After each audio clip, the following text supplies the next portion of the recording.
Hello, everyone. Welcome to another edition of the Ohio Guys here on location in Greensboro, North Carolina at Triad Anime Con, and I am here with none other than Alejandro Saab. How are you doing today? I'm doing well. I'm doing pretty well. Yeah, I'm doing all right. Just a very long drive.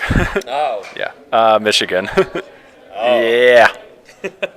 Yeah, and for our viewers tuning in, what was it like working in the industry today?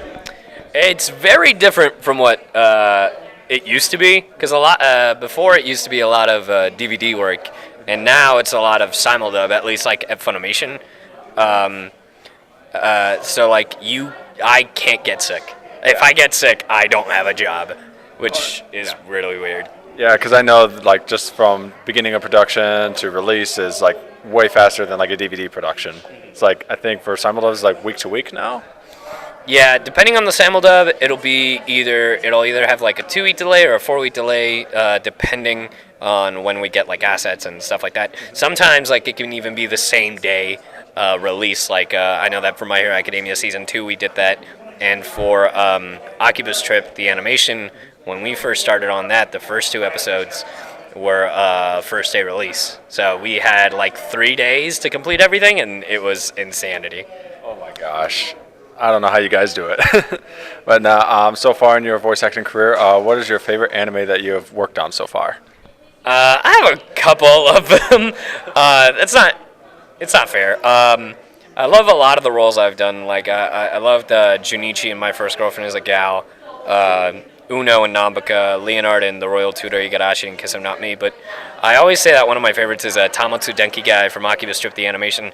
Simply because in episode 9 of it, it's just like the show becomes like just pop culture references, the anime, like referencing other anime or like other things. And my favorite episode was episode 9, where we just referenced Yu-Gi-Oh! And I remember me and Cliff, the director, Clifford Chapin, we like looked for like a compilation of like catchphrases in Yu-Gi-Oh! So we like rewrote some lines in the episode just so we could say like, oh no. And it's like, what the? Just ridiculous things. Like I even practiced a Dan Green impression just for the episode, so I could do that Dan Green impression, and I was so happy with the episode. Yeah, just awesome. But also, what was it like performing on the show Gamers? It was really funny. My friend and director for the show, Krista McGuire, she felt really bad about it because I voiced Gakto, who was the Counter-Strike fellow, or the CSGO, is that what they called it? The CS something. CSO, I think. Yeah. And he was this gamer, he was a shooter, he was professional, it was all about the military, and we never got to find out his backstory because it was all like a red herring leading to like this rom-com anime. And the very first episode, I essentially worked on it for like 2 hours at most, and I really enjoyed the anime. It was all about video games, and I was like, oh yeah, I can fill you in on anything you need. Oh yeah. She felt really bad because she's like, oh, Gakto, he's going to be in the season every now and then, it's going to be fantastic. And then I remember she just like, I'm so sorry that like you're this like really small character. And I'm like, I don't care, I'll be your glasses boy any day of the week. Yep, and for this very funny show that's coming out recently, what's it like working on Pop Team Epic? Working on Pop Team Epic was really fun. I've been in Pop Team Epic twice. I was actually in the first episode of Pop Team Epic as the pink hippo. I was the hippo from Bob Epic Team. He goes, hippo, hippo, hippo, I'm the hungriest hippo of all. Like, that was me. And I didn't think I was going to work on Pop Team Epic ever again. And Chris George, the director, thankfully called me and is like, hey, I needed a singer for this episode, and I know you sing, and you're going to be Popco. And I was like, yes, my dream. I'm in the meme.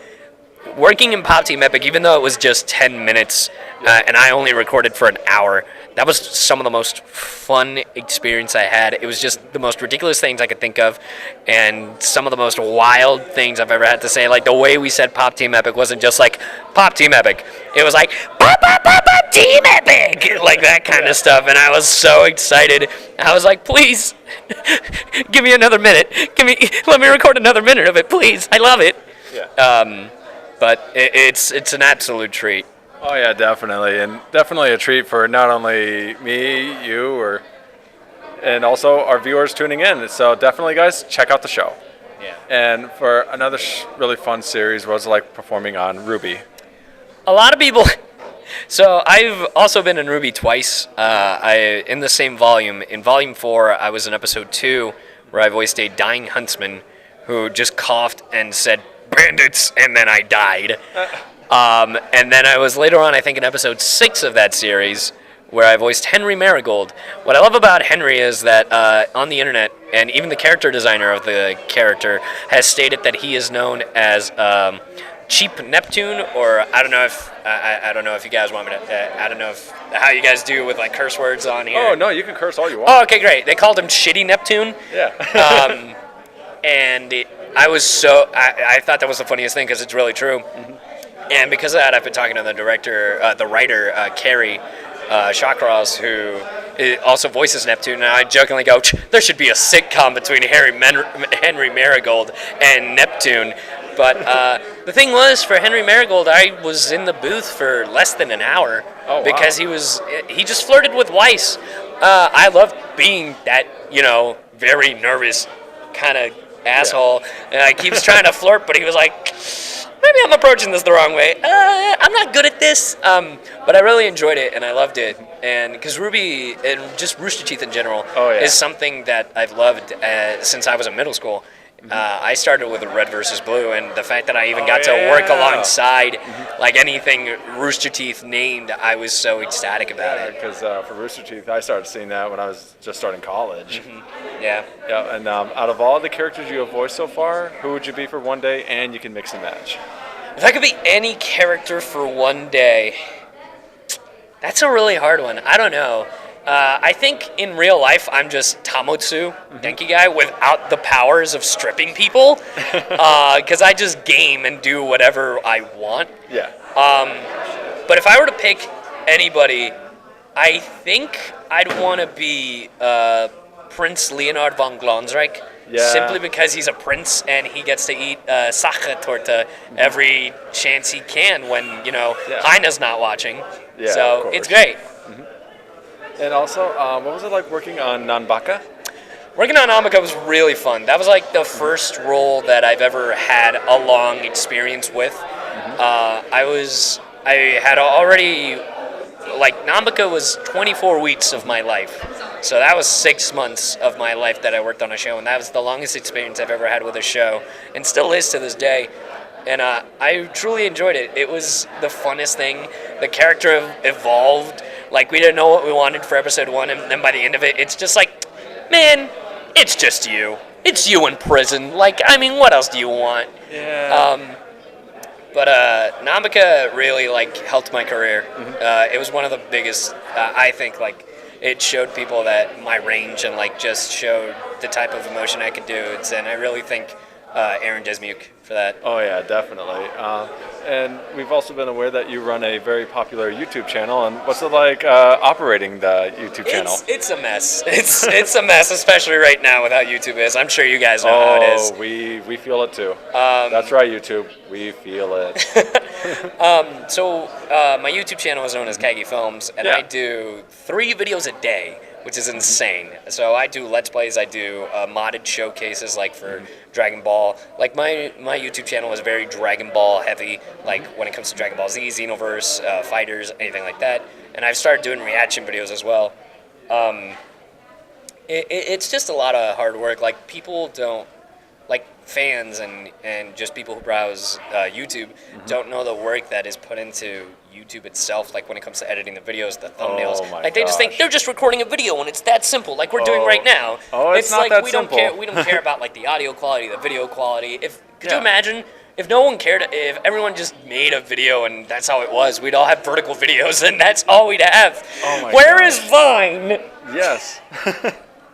And, oh yeah, they did die. Yeah. Oh, so tragic. But what was it like working on Akiba's Trip, the animation? Akiba's Trip, the animation, was another staple in my career and life.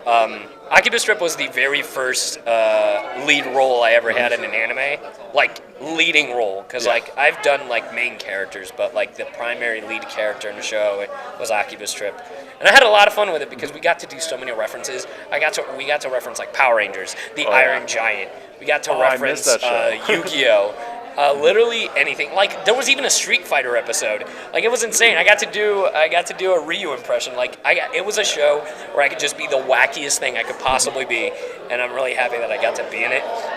The stripping part, that was all right. Like I mean, whatever. Yeah. But like to me, the references were the funnest thing for me. Oh, yeah. One of my favorite lines in the show was when Tamotsu is being dragged away, and he's like all beat up, and he just has like this squished face. He's like, "You better respect electric mayonnaise and friends." Like it was so good. I loved it.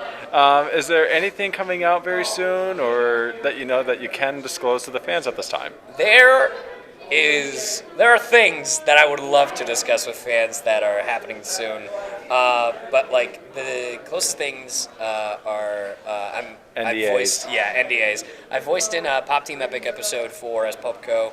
I'm now in Sword Boys the anime, aka Token Rambu Hanamaru, as Taiko Gane Sadamune. Ooh. And there's stuff I can't talk about, but all I'm gonna say is keep an eye on RoosterTeeth. Oh, yeah. So that's right, fans. You heard that. Stay tuned on that. Yeah. And as for our viewers tuning in, is there a way for them to get a hold of you on social media? Yeah, I'm on Twitter, YouTube, Facebook, Instagram, all at Keggy Films. Actually, Facebook might be Alejandro Saab VO or something like that, but everything else is just at Keggy Films. Yeah. Kaggyi Films. So. Yep. I'm David. I'm Alejandro. Thanks for tuning in to the Ohio guys, everybody. See you next time.